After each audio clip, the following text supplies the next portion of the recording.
Hola, bona tarda. Us donem la benvinguda a aquestes jornades Joan Fuster a motiu del centenari del naixement de l'autor. Òmnium Terrassa, Ateneu Terrassenc i la Federació d'Ateneus de Catalunya han organitzat aquestes jornades en homenatge a l'assagista, dietarista, historiador, crític literari, activista cultural i poeta valencià Joan Fuster. Estem encantades que hagueu triat la Biblioteca Central per a la realització d'aquests actes i dimecres de la setmana passada ja vam poder gaudir d'una primera sessió. Avui ens centrarem en aquesta sessió Joan Fuster, els Països Catalans i el pensament nacional, a càrrec de l'historiador Jean Brugueras i amb la presentació de la periodista Mercè Boladeres. I dimecres de la setmana vinent, encara queda la darrera sessió, i serà el moment del meu Joan Fuster i anirà a càrrec del promotor cultural i l'editor valencià Eliseu Climent. Esperem que gaudiu molt d'aquesta jornada. Moltes gràcies. Hola, bona tarda. La veritat és que tenim el plaer, jo crec, de presentar un historiador que m'han comentat abans d'entrar que és un dels millors de les noves fornades. I, en fi, ell ha escrit bastant sobre temes de política a Terrassa i catalanisme i també de Joan Fuster. Així que explico una miqueta el més destacat perquè sapigueu que si voleu aprofundir més en el que explicarà ell avui, doncs també en teniu l'ocasió de veure-ho. Ell és historiador i director de l'editorial 3 i 4 i llavors com a historiador i sobre Terrassa cal destacar un parell de llibres bastant importants. L'un és Intel·lectuals proletaris Pere Vigués al grup d'allà baix, que està publicat a la Fundació Torre del Palau el 2020, i l'altre és Terrassenquisme i catalanisme, singularitats ideològiques i polítiques a la Catalunya de la Restauració, Josep Palet i Soler i el Salisme, que també està publicat a la Fundació Torre del Palau el 2018. Entrant una mica en el que ens ocupa avui, que és el tema del poeta i tota la dimensió de la personalitat i figura de Joan Fuster, en Jan ha fet diverses aportacions. Les últimes més importants és la seva participació en un simpòsium que va haver-hi a la Universitat de Barcelona i amb el Museu d'Història el mes de febrer passat, on va presentar la ponència Tots els nosaltres possibles. Llavors també té un article interessant a la revista Espill del 2021, que és sobre l'Espirina i la nació, unes notes sobre Joan Fuster i la seva ideologia de progrés.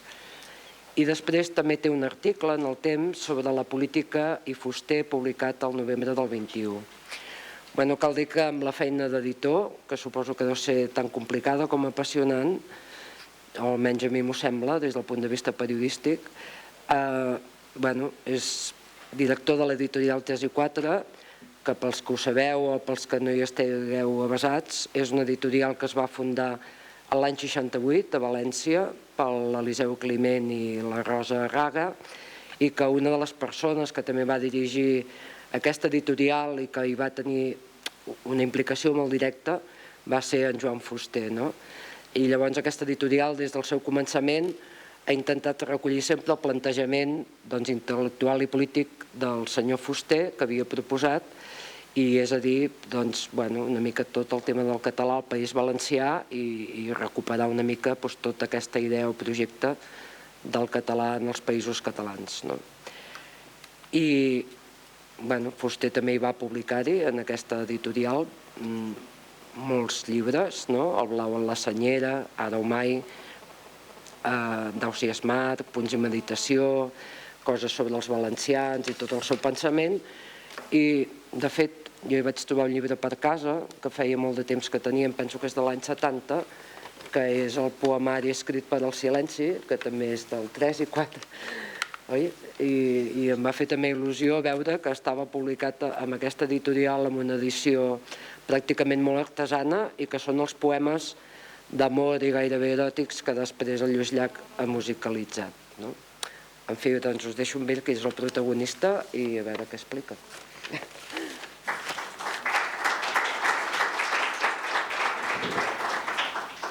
Se'm sent? No? Sí? El micròfon està funcionant o no? Està apretat. Ara? Vale. Ara sí, d'acord. Moltes gràcies, Mercè, moltes gràcies als organitzadors per haver-me convidat i a tots vosaltres per haver vingut. A veure, si hem de parlar de Fuster, una mica amb el que s'ha anat dient a la introducció ja s'ha vist, no? És un personatge que és un assagista, que és un poeta, que és un ideòleg, que és un historiador de la literatura, que és gairebé un sociolingüista o un protosociolingüista. Per dir-ho ras i curt, és probablement l'intel·lectual català més important de la segona meitat del segle XX. Però si per alguna cosa, diguem-ne, ha passat a la posteritat o és conegut, és per ser la persona que ha donat contingut al concepte de països catalans.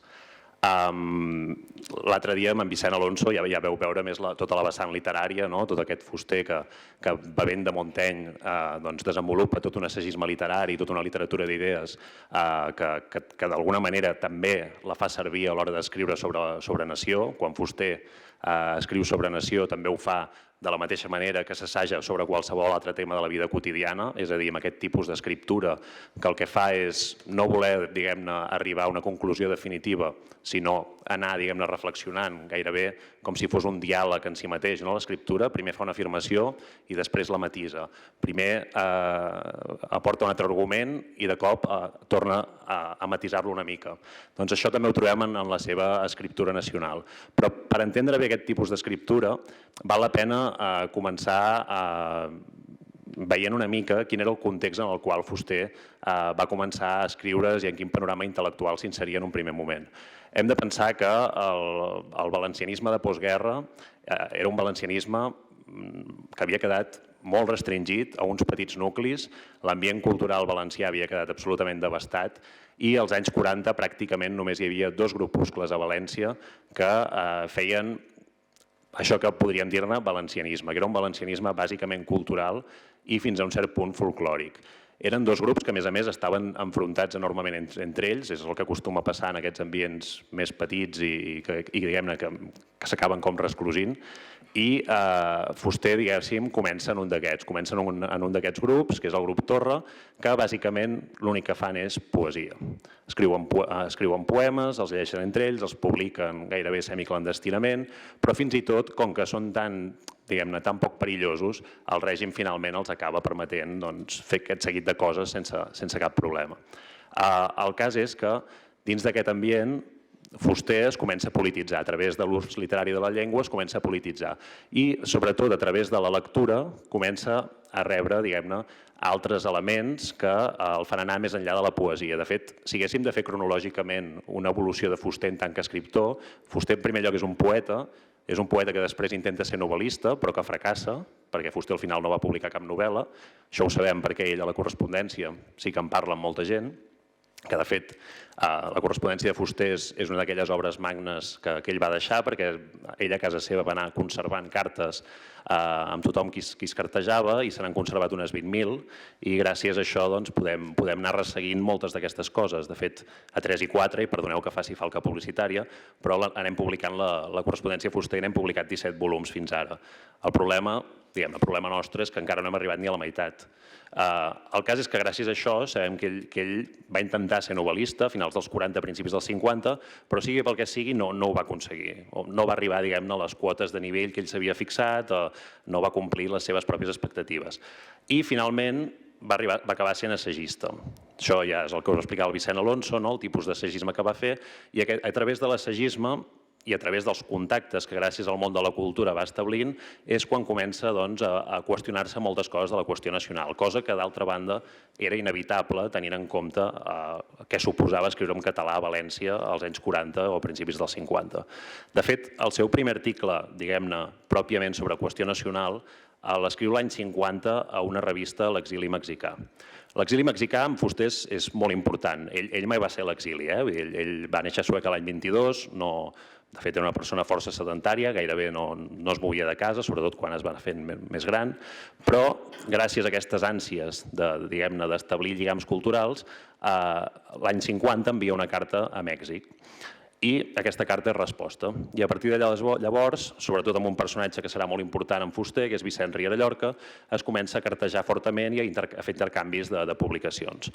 Gràcies a això, gràcies a la llibertat que dona una publicació a l'exili a Mèxic, una publicació que, per cert, durant molt temps va ser l'única revista en català que es publicava al món, primer la nostra revista i després Pont Blau, Fuster pot començar amb llibertat a parlar de la qüestió nacional. I l'any 50 publica un article que és València en la integració de Catalunya. En aquest article, bàsicament, Fuster hi fa dues coses. Una és plantejar una crítica total al catalanisme anterior, diguem-ne, a la Guerra Civil. Bàsicament, Fuster critica tant els ideòlegs com els historiadors del catalanisme pel fet que s'havien centrat únicament en el Principat. És cert que, per exemple, altres ideòlegs com Prat de la Riba o Rovira i Virgili o Gabriel Alomà havien parlat, no amb aquest nom, però havien parlat de l'extensió total del que coneixem avui de països catalans. Per exemple, Prat de la Riba en deia el Gran Catalunya. Però és cert, amb això Fuster tenia raó, que normalment aquesta Gran Catalunya o aquest conjunt de països catalans eren plantejats gairebé com un apèndix del Principat. És a dir, es parlava del Principat, es qüestionava la política que hi havia allà, es plantejava com a subjecte i en últim terme s'acaba dient bé, però el Principat no és tota Catalunya, també hi ha més territoris on hi ha nació catalana. Fuster ho critica durament perquè diu no, el plantejament no s'ha de fer com un apèndix de la resta del Principat, sinó que ha de ser entès com un tot i tot amb la mateixa importància i, per tant, fa una crítica enorme a tots aquests ideòlegs anteriors. I el segon element important de València i la integració de Catalunya és que Fuster planteja que el catalanisme, ja mirant de cara al futur, serà, diguem-ne, un moviment polític fracassat en potència si no incorpora el País Valencià i la resta de països catalans. Si no els incorpora, diguem-ne, des d'un primer moment intel·lectualment, és a dir, en tant que pensar en tot el conjunt. Aquest article és gairebé un punt d'arrencada importantíssim en Fuster. Mentrestant, ell va escrivint en la premsa valenciana del moment en castellà, perquè Fuster, sobretot això a partir dels anys 50, decideix professionalitzar-se i per guanyar-se la vida escrivint és inevitable escriure en castellà i comença a escriure en totes les plataformes que pot, fins i tot algunes del Movimiento, encara que hagi d'escriure de temes enormement variats, d'això que en diem assaig humanista, del qual en Vicent Alonso ens en va parlar l'altre dia. El cas és que hi ha un segon element, Fuster està fent tota aquesta reflexió al voltant de la qüestió nacional des de Sueca, des d'una població que està a escassos 40 quilòmetres de València, a la mesura que ell va desenvolupant la seva obra literària, però arriba un moment en què hi ha una segona gran influència, que és la de Jaume Vicenç Vives. Jaume Vicenç Vives, l'any 54, historiador gironí, publica Notícia de Catalunya, que de fet acaba ampliant en una segona edició l'any 60. En aquest llibre, Vicenç bàsicament el que fa és una reafirmació nacional. És a dir, ell diu que els catalans s'han de conèixer i crida els catalans a reflexionar sobre què representa la catalanitat i ell mateix el que fa és establir la seva pròpia definició de catalanitat. Diu, els catalans som, i va dient diferents elements, som terra de pas, el pactisme és un dels nostres elements configuradors del nostre caràcter, som, diguem-ne, la feina, el treball és un eix constitutori de la catalanitat, va establint diferents elements que per ell sempre han configurat, o si més no des de l'edat mitjana, han configurat la catalanitat. Aquest llibre sobretot feia aquesta crida a conèixer-nos en tant que poble, en tant que nació, i Vicenç, que centrava, diguem-ne, el seu llibre únicament al Principat, cridava també a la resta de catalans de fora del Principat, allò que Fuster havia criticat, que sempre quedava com un apèndix, Vicenç ho feia una mica, cridava a la resta de catalans a que també emprenguessin exàmens de consciència en un mateix sentit. Fuster, diguem-ne, que veient el panorama absolutament decebedor que hi ha en el País Valencià del moment, decideix emprendre aquesta tasca. Bé, en realitat, més que decidir-ho únicament ell, també és Max Kanner, l'editor que crea Edicions 62, qui finalment també l'impulsa a fer-ho. A partir d'aquí és quan Fuster escriu un llibre, diguem-ne, fonamental, que és Nosaltres els valencians, que s'edita, és el primer llibre que edita Edicions 62, l'any 1962. Aquí el que fa Fuster és una mica donar la volta com un mitjó al que havia fet Vicenç, perquè com us deia abans, Vicenç en tot moment és una reafirmació. Ell estableix que els catalans són un poble constituït de manera correcta, és a dir, tenen unes característiques, les compleixen, en són conscients, perquè Vicenç al final el que acaba dient és que el tret últim de la catalanitat és que tenen tots aquests elements propis idiosincràtics, però a més hi ha una voluntat de ser.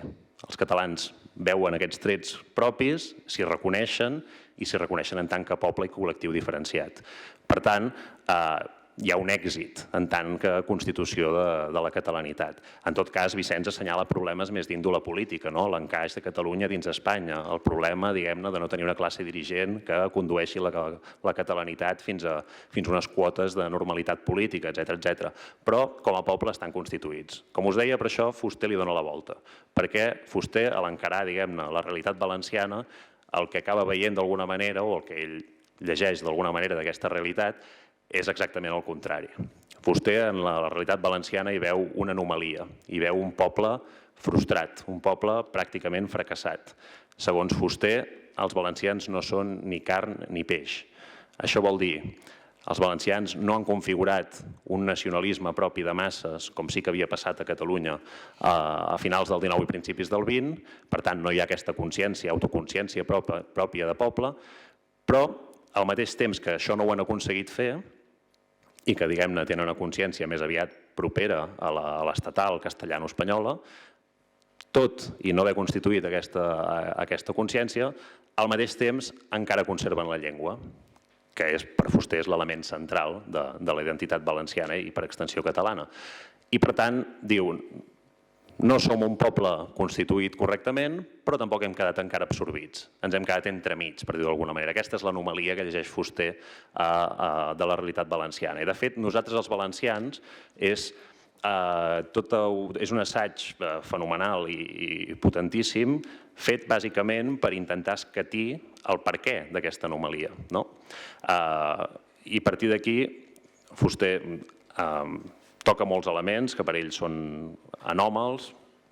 Per exemple, des del segle XIII, ell mateix, des de la Constitució del Regne de València, amb la conquesta de Jaume I, ell ja hi veu una anomalia iniciàtica pel repoblament que hi ha de València, que és repoblat per, diguem-ne, dos conjunts ètnics diferents, aragonesos i catalans, que a la llarga acabarà configurant dues zones lingüístiques diferents, el litoral catalanoparlant i l'interior castellanoparlant, primer aragonesoparlant però després substituït pel castellà.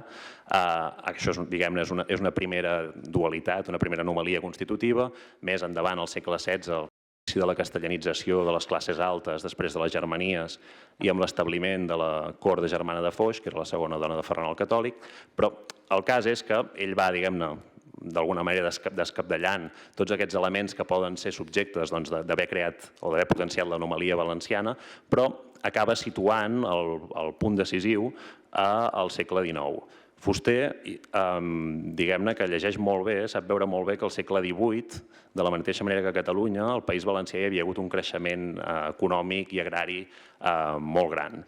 Un creixement que havia suposat una concentració de capitals que, d'una banda, a Catalunya, aquesta concentració de capitals s'havia invertit en la industrialització, però al País Valencià això havia estat diferent. En comptes d'invertir, diguem-ne, aquests beneficis del segle XVIII a la industrialització, el que s'havia fet era reinvertir-los al camp, en el món agrari. Per què? Perquè bàsicament era quan s'havia especialitzat el món agrari en la taronja, i la taronja era un bé d'exportació molt gran, generava moltíssims beneficis, i per tant s'havia anat reinvertint allà i mai s'havia apostat per una industrialització. Aquí Fuster hi situava, diguem-ne, el punt bàsic de l'anomalia o el punt central del que havia suposat l'anomalia. Bàsicament perquè el que feia era una anàlisi esglaonada o un esquema esglaonat del que havia suposat aquest fet socioeconòmic. Bàsicament, el seu raonament era: com que no s'ha industrialitzat el País Valencià, no s'ha creat una burgesia industrial valenciana que hagi volgut ser classe dirigent, i com que no tenim aquesta burgesia que vulgui ser classe dirigent, en el moment en què hi ha hagut la renaixença literària, ha acabat sent una renaixença mancada. Una renaixença que bàsicament només s'ha centrat en la poesia i una mica en el teatre, però que ha quedat només en això. I finalment, com que no hi havia aquesta gran burgesia al darrere d'aquesta renaixença, que no volia ser classe dirigent, aquesta renaixença no s'ha arribat a polititzar. I com que no s'ha polititzat la renaixença, ens hem quedat, finalment, sense un valencianisme de masses. Sí que van sorgir diversos grupuscles de valencianisme a principis del segle XX, però van acabar sent partits petits sense un gran recorregut electoral. Aquí, doncs, és on Fuster centra la seva tesi central del perquè d'aquesta anomalia valenciana. Recordem que això ho està fent en ple franquisme. Ell no pot aportar, diguem-ne, una solució ni un programa polític clar, perquè el seu llibre va passar per censura i, de fet, molts encara ens preguntem com és que va passar la censura. Se'n van fer 2 edicions i després ja van tallar l'aixeta, ja no van tornar que es tornés a reeditar, no van deixar que es tornés a reeditar. Però el cas és que el que sí que fa Fuster d'una manera ambigua, però clar, però al mateix temps molt evident, és fer una aposta de futur. És a dir, Fuster diu l'anomalia és aquí, això ens ha provocat una sèrie d'elements que ell llegeix com a nefastos al País Valencià. Diguem-ne, el país ha quedat retardat econòmicament, el país ha quedat sumit en un provincianisme enorme, les classes, la burgesia agrària que tenim, com que no ha volgut ser classe dirigent, l'únic que ha fet és comportar-se com una sucursal, és a dir, ser únicament gestors dels partits del centre de Madrid i no generar mai un projecte polític propi. I tot això, diguem-ne, ha acabat portant fins i tot a la pèrdua de la noció de poble valencià, o un cert provincialisme. Les províncies del País Valencià acaben adquirint, encara a dia d'avui, acaben adquirint un pes molt gran. Les comarques també encara a dia d'avui són molt febles i, per tant, el que hi ha és un molt pes provincial, fins i tot, això a l'època de Fuster encara més, fent esborrar la idea de País Valencià. I, per tant, diguem-ne, per superar totes aquestes anomalies, tots aquests llaços que arrossegava el País Valencià, Fuster proposa una opció de futur molt clara, que és inserir el País Valencià en un conjunt nacional més ampli, que són els països catalans. De fet, paral·lelament a la redacció i publicació de Nosaltres els valencians l'any 62, Fuster publica 3 llibres més aquell mateix any. És un any, diguem-ne, que per ell és molt fecund. Un llibre d'aquests és Poetes, moriscos i capellans, que bàsicament és un assaig sobre història social de la llengua. Un altre és Qüestió de noms, que de fet és un petit opuscle que se centra, i que va molt relacionat amb això, en escatir en quin moment el corònim de català deixa de servir pel conjunt de territoris i acaba sent privatiu només del Principat, i per tant és una altra manera de veure en quin moment els valencians van deixar de dir-se i sentir-se catalans, i els illencs també. I el tercer llibre que va publicar aquell any, a banda de Nosaltres els valencians, era una guia, aparentment enormement innòcua, que era El País Valenciano, una guia en castellà, que sortia publicada a l'editorial Destino de Barcelona. Un tret de l'escriptura fusteriana, això segur que us en va parlar en Vicent Alonso, és l'escepticisme, que això és una d'aquestes herències que rep de Montaigne, el fet de no acabar de creure en una veritat absoluta, de sempre donar-hi una volta més. I l'escepticisme moltes vegades en Fuster va acompanyat de l'ironia o fins i tot del sarcasme. Dic això perquè en aquesta guia del País Valenciano el que feia Fuster, era una guia de viatges, però anava passejant-se pel País Valencià i anava explicant el que veia. Però el que feia era comentar d'una manera molt àcida algunes de les, diguem-ne, dels trets valencians que el folklore valencià havia elevat d'alguna manera com a trets identitaris valencians.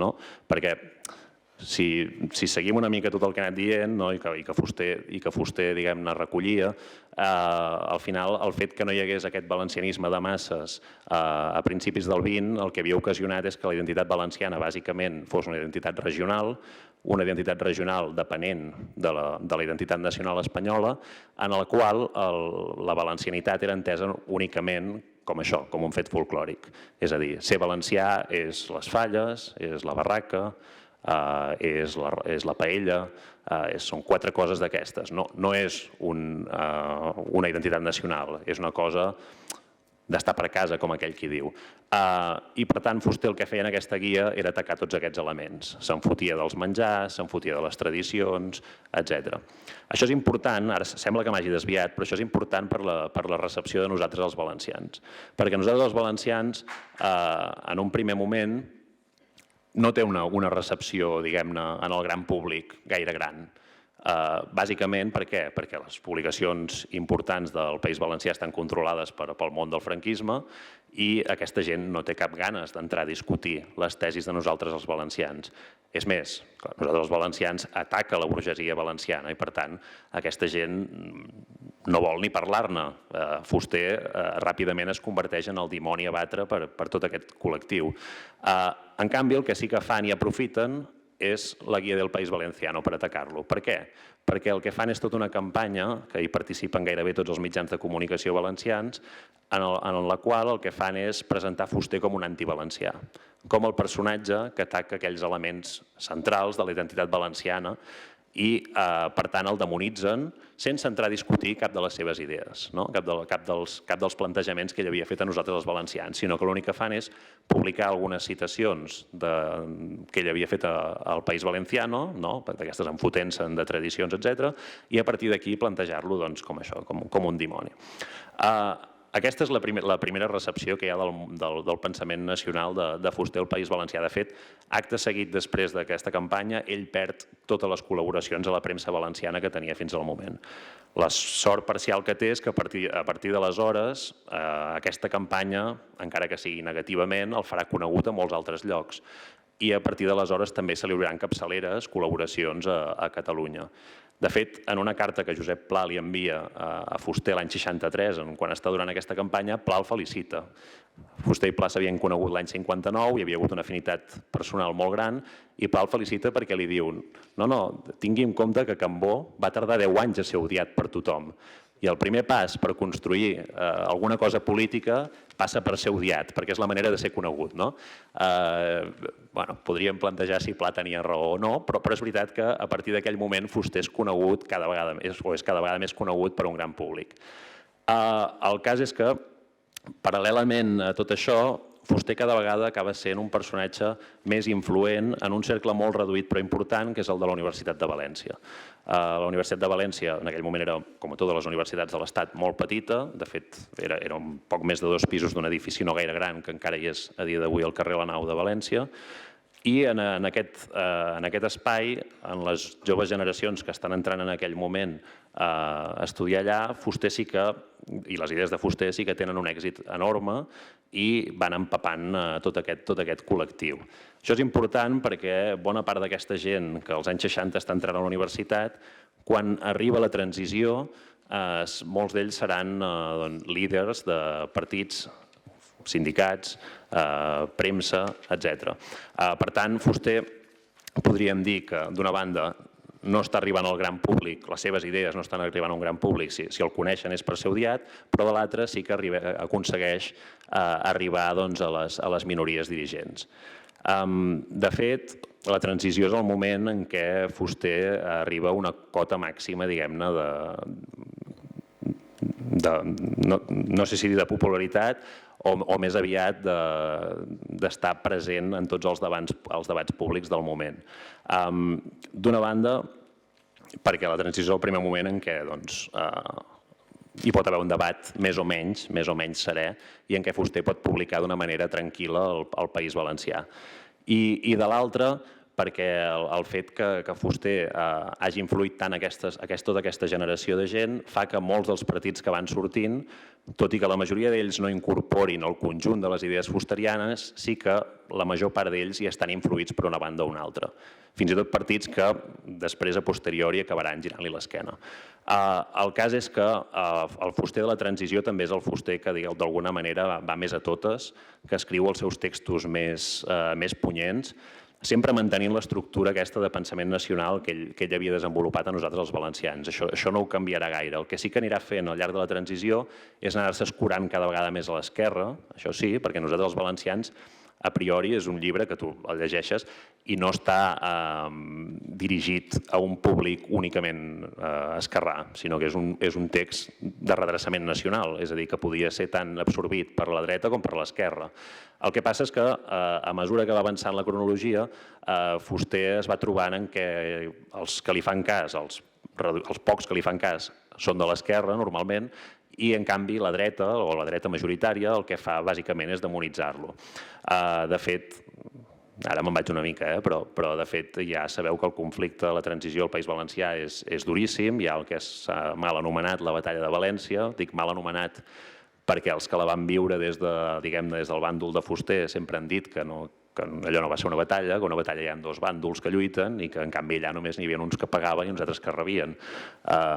Bàsicament, la transició al País Valencià és d'una banda tot aquest món fusterià que defensa el nom de País Valencià, la senyera quadribarrada, com a himne la moixaranga i un projecte, diguem-ne, de País Valencià inserit a Països Catalans i nom de la llengua català, tot i que el valencià té una tradició també pròpia de dir-li valencià a la llengua, això en principi no és un problema, mentre que a l'altra banda hi havia tot aquest món del blaverisme, que bàsicament era, el nom ve del blau a la senyera, que el blau a la senyera històricament era de la ciutat de València, però ells el fan servir per tot el país, bàsicament per trobar un tret diferencial a la senyera que es té a Catalunya. Ells a la llengua li diuen valencià, però el nom no és important, sinó que el que és important és que diuen que és una llengua diferent, són secessionistes lingüístics i bàsicament el que venen a dir és que el valencià, diferenciat del català, s'ha de defensar de l'imperialisme català, que bàsicament el que vol és anorrear el valencià propi i substituir-lo pel català, obviant en tot moment, evidentment, que el gran perill del valencià, li diguis valencià o català, no és una altra modalitat dialectal de la mateixa llengua, sinó que és la castellanització. I, de fet, tot el món del blaverisme, bàsicament el que eren uns espanyolistes recalcitrants que volien tirar endavant la substitució lingüística.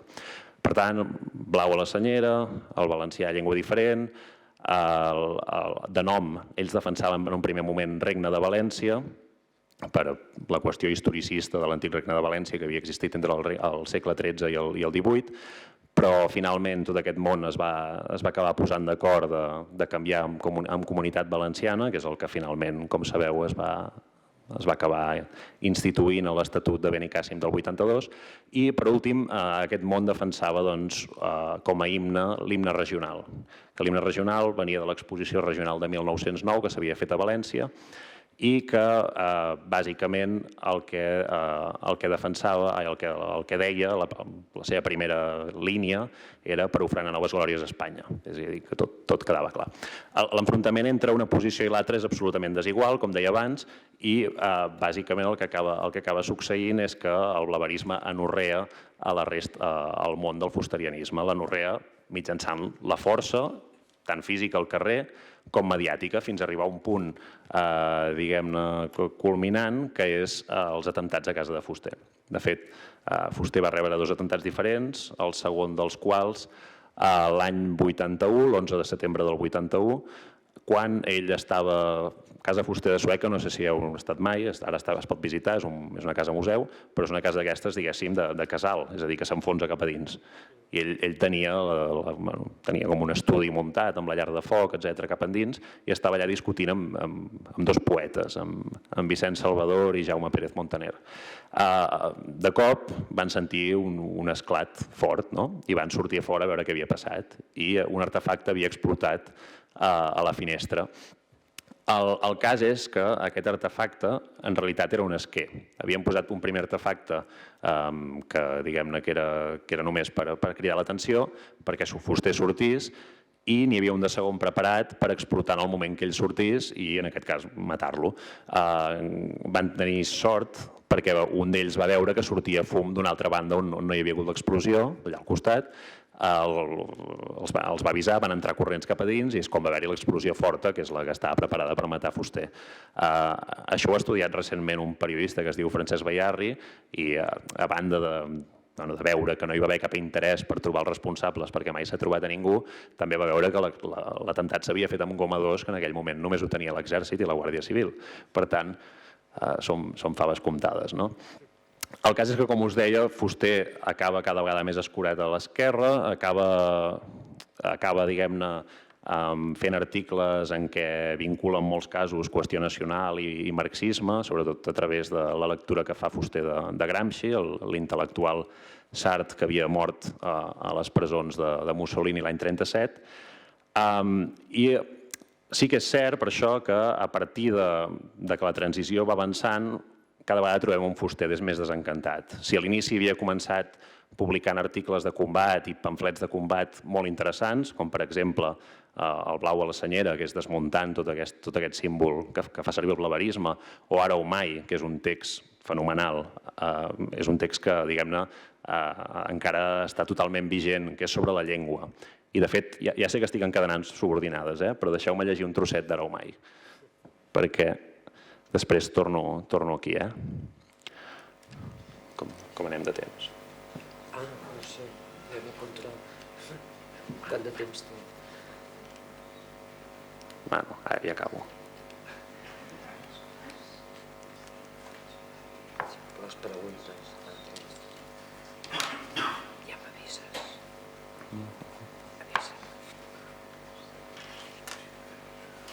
Clar, per exemple, diguem-ne, això és el que us deia, és un debat absolutament actual sobre la situació de la llengua i la competència amb altres llengües o si és possible un bilingüisme sa a Catalunya. Clar, Fuster deia, la solució, si n'hi ha alguna, és el retorn al monolingüisme.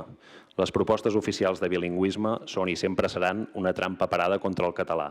Un idioma no pot subsistir viu dins la societat que li és pròpia si no és l'idioma de tothom i per tothom tota hora. El nostre cas, a banda i banda dels Pirineus, és el de la interferència política d'una altra llengua, hegemònica per raons de classe, de prepotència administrativa i, a escala editorial, per exemple, i en tots els mitjans de comunicació de masses, de mercat. Hi ha llengües minoritàries, demogràficament minoritàries, que tenen un estat al darrere i una societat homogènia que les aguanten els seus usos quotidians, des de l'altra cultura a l'alfabetització primària. Amb això assegurat i preservat, la qüestió d'una segona llengua no seria capciosa. Bé, és evident que és una cosa que encara, diguem-ne, ni el món de l'independentisme té clar a dia d'avui. Us deia per això que aquest Fuster més combatiu, de finals dels 70 i principis del 80, que publica aquests textos, es va pagant a partir sobretot del 82.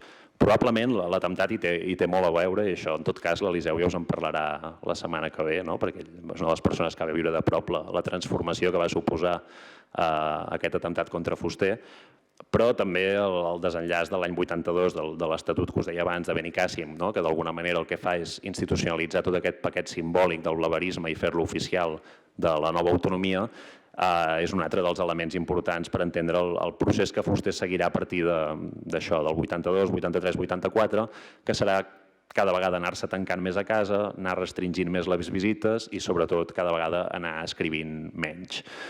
Fins a arribar al punt que quan el faran professor de la universitat i podrà, diguem-ne, deixar d'haver-se de guanyar la vida amb la premsa, deixarà d'escriure i s'estarà els últims anys de la seva vida sense escriure res, pràcticament. De fet, hi ha qui diu que la primera mort de Fuster va ser en aquest moment, en el moment en què ell va deixar d'escriure, perquè ell tenia un aforisme que era i morir deu ser deixar d'escriure.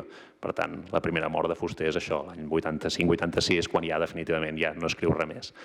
Ja sabeu, després l'any 92, mor d'una manera bastant prematura, no havia fet ni tan sols 70 anys, i a partir d'aleshores, clar, s'obren molts interrogants en Fuster, que és què fer amb Fuster des de les tradicions polítiques que, diguem-ne, d'alguna manera hi són hereves, com pot ser el valencianisme polític o com pot ser el catalanisme o l'independentisme. El cas és que Fuster a dia d'avui continua sent un personatge molt incòmode.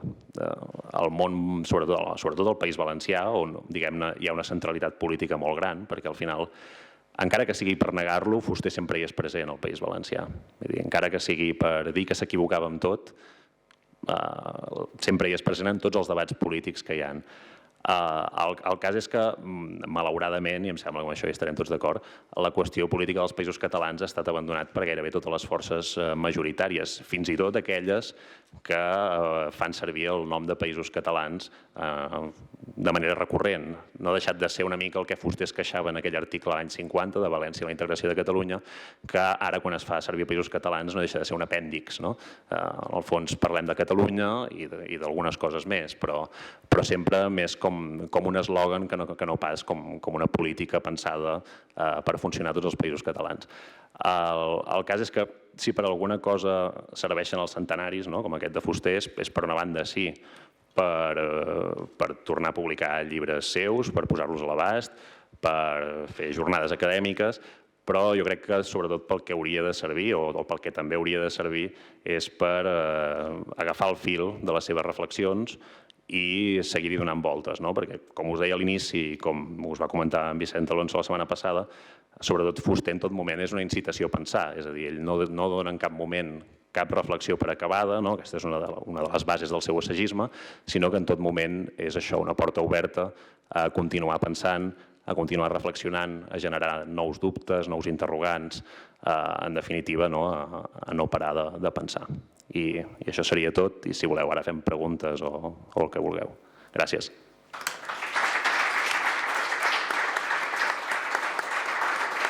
No sé si... Moltes gràcies per haver assistit. Jo crec que ara tenim una mirada almenys més aproximada del pensament de Joan Fuster amb l'expertesa del Jan Brugueras, que a més pràcticament no he llegit res, o sigui que portava 4 notes en un bloc.